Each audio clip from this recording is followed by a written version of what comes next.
threat, it was obviously deemed to be specific, and therefore alternative action had to be taken.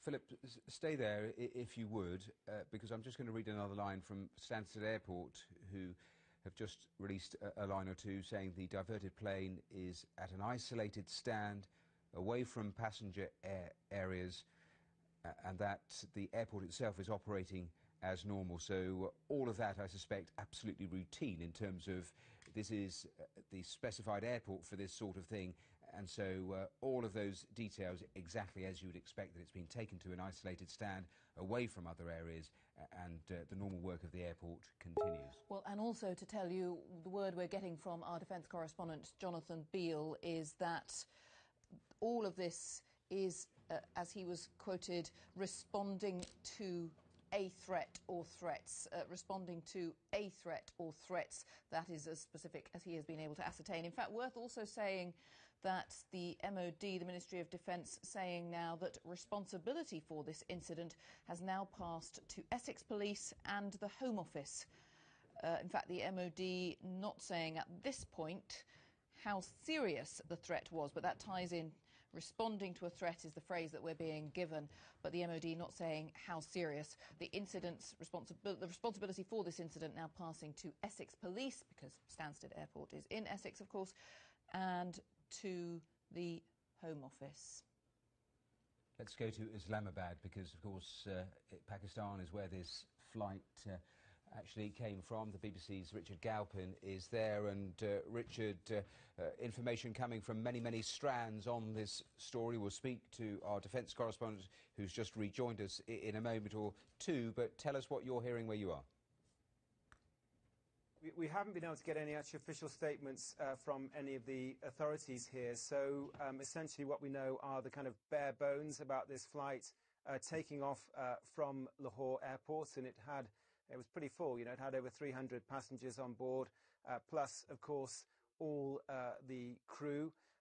Talking to colleagues here have recently travelled through Lahore Airport, saying that the security there is pretty good. You go through the normal checks, the scanners, the X-rays, metal detectors, and the luggage is checked and scanned as well. So, you know, the security at Lahore Airport is thought to be pretty good.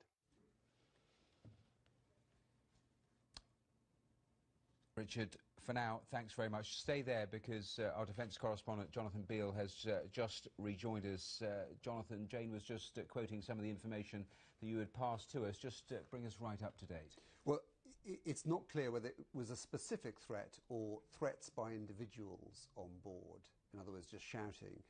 We're not clear yet. So whether there was a specific threat or whether individuals behaving in a way that was threatening, I think that's going to become clear later on. As you say, Essex Police now taking over the situation. That plane has landed in Stansted. The reason, you know, we've heard it nearly got all the way to Manchester and then had to turn around and go back to Stansted, is because Stansted, along with one other airport in the UK, is nominated as the airport to deal with situations like hijacks and bomb threats. So that's the reason why it went to Stansted. Prestwick in Scotland is the other airport that deals with those kinds of scenarios.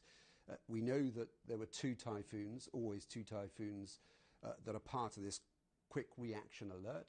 They are always on standby ready. They respond to any calls. They got a call. We don't know how that call, whether it was the crew on board of that civilian plane.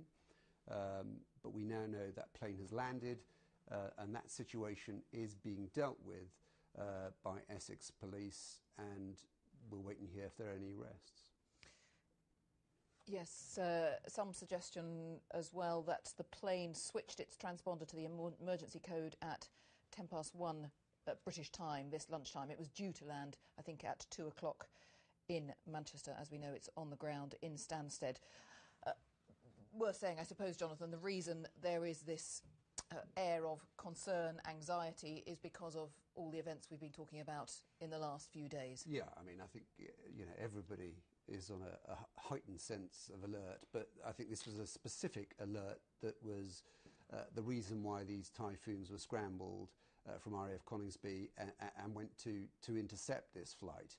I think it's important to say that I've been told that the pilot was satisfied the situation was okay, that as soon as he escorted that flight to Stansted, he was able to leave. In other words, all the two pilots who would have been involved, because always, as I said, two planes, two Typhoons are part of the quick reaction alert. So clearly no action was taken on his part other than to divert the plane.